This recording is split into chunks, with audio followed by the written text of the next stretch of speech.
Bien, c'est forcément, donc on va entrer dans cette émission, c'est l'heure du tour de chauffe. Vous avez quelque chose à dire, Talibé? Vous dire à vous merci et merci à nos auditeurs. Bien, Mohamed, forcément, des choses à dire. Oui, forcément, parce qu'aujourd'hui, je suis en colère, j'ai très Vous mal. dites bonjour à qui? Bonjour, j'ai très mal. Je dis bonjour au ministère des Postes et Télécommunications, parce que je ne peux pas comprendre que jusqu'à présent, la Sotelgui est devenue un lointain souvenir pour la République de Guinée. C'est vrai qu'il y a des opérateurs de téléphone aujourd'hui qui sont implantés. Mais tenez-vous bien, la Sotelgui elle est en faillite en 2012. Avec la mise au chômage de 2600 employés. Et ce qui est marrant dans tout ça, nous avons octroyé un prêt de 50 millions de dollars.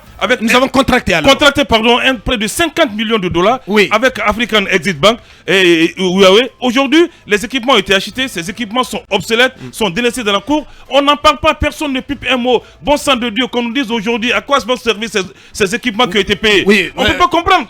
Mohamed, sauf que là-dessus, je pense que, sauf erreur de ma part, je veux bien croire que vous vous adressez à l'équipe sortante, je veux dire au ministre Oumar Saïd Coulibaly, quand même qui a fait de cette relance une de ses priorités, parce que la nouvelle ministre, elle vient d'arriver. Elle n'a même pas pris ses marques. Oui, mais pas Oumar Saïd Coulibaly seulement. Non, mais toute la gestion antérieure. La gestion antérieure. Et ce qui est à noter, c'est que Oumar Saïd Coulibaly a fait du mieux qu'il pouvait, et ce projet de relance était sur orbite jusqu'à son départ. Sauf que ça n'a jamais vu le jour. Si ce projet de relance n'a pas... C'est un processus, C'est un processus. Mais mon inquiétude aujourd'hui, les équipements qui ont été payés sont obsolètes. On ne peut plus utiliser ces équipements. À quoi alors a servi ces 50 millions de dollars? C'est là la question qu'on se pose. Il faudrait qu'on nous dise enfin à quoi a servi ces 50 millions de dollars. Parce qu'on ne peut pas continuer à financer, à injecter des fonds. Moi, je pense qu'il faut plutôt demander des comptes à Moustapha Mami Diaby et à Oué Gilavogui. C'est les deux qui ont traîné les pieds, et finalement ce projet n'a jamais vu jour. Akoumba, quelque chose rapidement. Je vais terminer rapidement. Oui. Pour vous dire, demain nous allons revenir sur deux situations. Le calvaire des pompistes des différentes stations Total, tenez-vous bien, qui sont payés souvent à 750 000 francs guinéens. Un pompiste. Et lorsqu'il y a un manquant, c'est la croix et la bannière, on défale dans votre salaire. C'est qui n'est pas normal. Donc les stations Total aujourd'hui sont dans l'œil du cyclone. Nous allons développer tout ça demain avec le cyclone de Mohamed. Oui, bien sûr. Et nous allons développer aussi les juristes mercenaires. Il y a des juristes mercenaires aujourd'hui en Guinée qui estiment qu'ils ont été rédacteurs de la charte. Les mercenaires du droit alors. Les mercenaires du droit, on va essayer de les énumérer un à un. Qui a fait quoi dans la rédaction de la charte? Parce qu'aujourd'hui on commence à se tirer le chapeau. J'ai été l'un des rédacteurs de la charte pendant qu'on n'a jamais dit cela au début. Bien. Akoumba. On ne fera pas la fête de Coulibaly dans ce studio ce matin comme on s'est fêté nous-mêmes. Ouais. Mais j'aimerais parler de Diakaria Coulibaly. Total a dit au revoir à la Guinée. Ah ben voilà. Oui. Total qui avait en charge de développer un certain nombre de blocs dans l'offshore guinéen. Total dit au revoir. Je dis bien Total Énergie, je ne parle pas de Total Station. Total dit au revoir parce qu'il y a eu le coup d'État. Total dit au revoir parce qu'il y a eu la Covid, mais la Covid était là il y a des années, Total n'était pas parti. Mais cette fois-ci, comme il y a eu le coup d'État, Total nous dit au revoir. En tout cas, c'est une information de Africa Intelligence qui confirme que Total est parti abandonnant les blocs à cause du coup d'État et à cause de la Covid. J'aimerais aussi dire qu'au niveau de Monaco Resources, j'ai jamais vécu en Guinée une saisie de la mine. Mais je crois qu'on vivra l'expérience.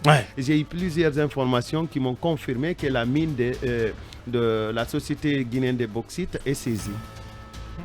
La société guinéenne de bauxite? Oui, actionnée par Monaco Resources. Très bien. La société guinéenne de bauxite est différente de la CBG. Très bien. Ne soyez pas surpris. Et à Freeland, ça sent le dépôt de bilan? On va suivre, ça sent le dépôt de bilan parce que c'est le 8. Très bien. Rendez-vous c'est dans 2 jours. Oui, Mamadouri. Et il faut avoir Fungio sous les regards parce qu'il risque de partir là. Il n'ira pas parce qu'il est recherché là-bas. Déjà, j'ai appris qu'il a été convoqué et soumis au conseil disciplinaire pour manque de résultats. Mais, monsieur Fungio, vous viendrez ici me démentir. Bien, allez-y, oui. Écoutez, je voulais juste, à la suite de Mohamed Kaba aussi, effectivement, j'ai eu quelques travailleurs des stations service, donc ces pompistes-là qui servent du carburant, pour dire ça en français facile, qui se plaignent justement de leur salaire de lance-roquette. Et le montant qu'il a mentionné tout à l'heure, il y en a qui prennent même en dessous de ces montants-là. En dessous de 850 000. 850 000. Donc ils souffrent véritablement le martyre, alors que le pétrole, c'est vraiment de l'argent. Les patrons qui sont derrière ces stations-là gagnent beaucoup d'argent. Il faut donc humainement traiter ces travailleurs-là. Et en plus de cela, je voulais mentionner le fait que en matière d'importation en Guinée, je ne sais pas si le service qualité s'intéresse juste aux aliments, ou est-ce qu'il faut s'intéresser à d'autres choses qui arrivent dans le pays. Mais les importateurs des batteries de véhicules nous importent de la pourriture dans ce pays. Ouais, parce qu'il a été victime de batteries ce week-end. Je ne suis pas le seul. Il y a beaucoup qui sont victimes de cette situation-là. Les batteries de véhicules. Les batteries de véhicules, mais qui ne fait même pas un mois que vous achetez à 50 €. Ça fait pas un mois, c'est foutu. Bien. Je crois qu'il y a lieu que l'on commence à analyser, je sais pas, à vérifier ce que c'est, quelle est la qualité de ce genre de trucs qui arrivent dans notre pays. Et pour fermer, il faut quand même, il y a eu des chefs de cabinet qui ont été nommés.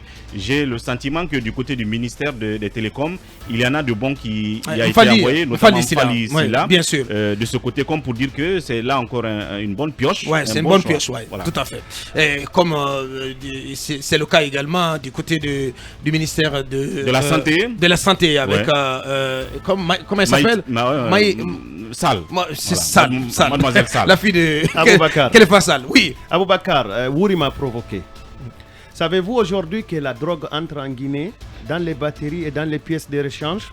Ouais. Savez-vous que la drogue entre en Guinée dans les ampoules de terrain, les ampoules de... Comment vous appelez ça? Dans les jardins, des jardins. Les ampoules des jardins et les bracelets. Oui, peut-être que vous avez rencontré une batterie pleine de cocaïne. Bien, pourquoi pas. Oui, Talibé, pour clore. C'est une information que nous envoie notre collègue Diarra Girassi. Elle était au tribunal de première instance de Dixine où, selon elle, plusieurs victimes, plusieurs personnes, donc 48 personnes qui estiment avoir été victimes du régime du président Alpha Condé, que donc ces personnes viennent de déposer une plainte contre le président Alpha Condé au tribunal de première instance de Dixine. C'est notre collègue Diarra Girassi qui nous envoie l'information. Ah bon? Ça veut dire quoi?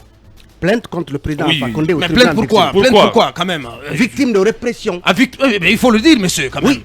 C'est ça, victime de répression. Vous ne l'aviez pas dit avant. J'ai dit victime de répression. De supposer répression. Il faut préciser. Bien. Donc, c'est l'information qu'on nous envoie. Donc, notre collègue. Donc, ça commence là. Ça commence là, les ennuis judiciaires. Non, mais pour Alpha Condé. Mais pourquoi pas? Il faudrait qu'on arrête d'amuser la galerie dans ce pays. Pas pour tout. Bien. Quiconque se lève, je veux porter plainte contre Alpha Condé. Mais attention, ce n'est pas un démon. C'est un ancien chef d'État quand même. Vous avez fini? Non, j'ai pas fini. C'est un ancien chef d'État qu'il faudra le respecter. Vous avez des voies de recours. Vous avez des avocats, vous avez l'agent judiciaire de l'État. Qu'est-ce que tu fais de ces citoyens qui ont aussi des droits? Les citoyens qui ont des droits. Qui ont aussi des droits à réclamer. Avocat, c'est de la... Des droits à faire valoir. Je ne sais pas aujourd'hui, entre la peste et le choléra, comment il faut catégoriser l'ancien président. C'est-à-dire, on le catalogue de tous les maux d'Israël. Je ne veux pas... Il ne mérite pas ça aujourd'hui dans la République de Guinée. Bien. Il n'est ni la peste, il n'est ni le choléra. Bien. On en parlera forcément, on parlera forcément de cette plainte, si tout va bien, demain dans cette émission. Nous marquons la pause d'info et on revient pour lancer effectivement cette émission.